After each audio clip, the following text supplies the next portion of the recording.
ಲೋಕಸಭಾ ಚುನಾವಣೆ ಹಬ್ಬದಲ್ಲಿ ಪ್ರತಿಯೊಬ್ಬರೂ ಮುಕ್ತವಾಗಿ ಧೈರ್ಯದಿಂದ ಬಂದು ಮತದಾನ ಮಾಡಿ ತಮ್ಮ ಹಕ್ಕನ್ನು ಚಲಾಯಿಸಬೇಕು. ನಿಮ್ಮೊಟ್ಟಿಗೆ ನಾವಿದ್ದೇವೆ ಎಂದು ಹುಣಸೂರು ಡಿವೈಎಸ್ಪಿ ಗೋಪಾಲ್ ಕೃಷ್ಣ ತಿಳಿಸಿದರು.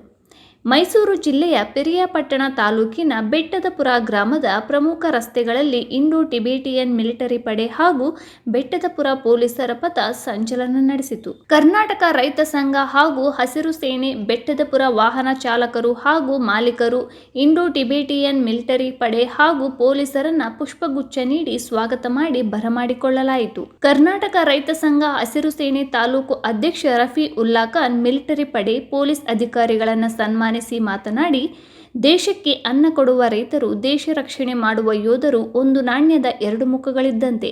ಅವರನ್ನು ಗೌರವಿಸುವುದು ನಮ್ಮೆಲ್ಲರ ಕರ್ತವ್ಯ. ಲೋಕಸಭಾ ಚುನಾವಣೆಯಲ್ಲಿ ಮತದಾರರು ಮತದಾನದಿಂದ ಹೊರಗುಳಿಯದೆ ಮತದಾನ ಮಾಡುವಂತೆ ಮನವಿ ಮಾಡಿದರು.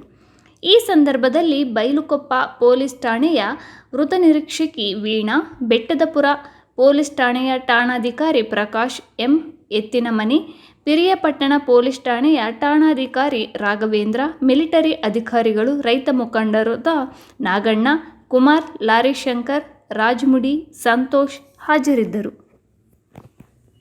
ಕರ್ನಾಟಕ ರಾಜ್ಯ ರೈತ ಸಂಘ ಹಾಗೂ ಹಸಿರು ಸೇನೆಯ ವತಿಯಿಂದ ಇವತ್ತು ಪೊಲೀಸ್ ಪಡೆಯವರು ಬಂದಿದ್ದರು ಹಾಗೂ ಮಿಲಿಟರಿ ಪಡೆಯವರು ಬಂದಿದ್ದರು, ಆರ್ಮಿ ಪಡೆ ಅವರಿಗೆಲ್ಲ ಇವತ್ತು ಸ್ವಾಗತ ಬಯಸಿ, ಇವತ್ತು ವಿಚಾರ ಏನಪ್ಪ ಅಂದರೆ ಎಲೆಕ್ಷನ್ ಇರೋದ್ರಿಂದ ಎಲೆಕ್ಷನ್ಗೆ ನಮ್ಮ ಜನ ದಡ್ಡರಾಗೋದು ಬೇಡ, ಹೆಚ್ಚಿನ ಜನಸಂಖ್ಯೆ ಬಂದು ಮತವನ್ನು ಮಾಡಬೇಕು ಅಂತ ನಾವು ಕರ್ನಾಟಕ ರಾಜ್ಯ ರೈತ ಸಂಘಟನೆ ವತಿಯಿಂದ ಕೇಳ್ಕೊತಾ ಇದ್ದೀವಿ.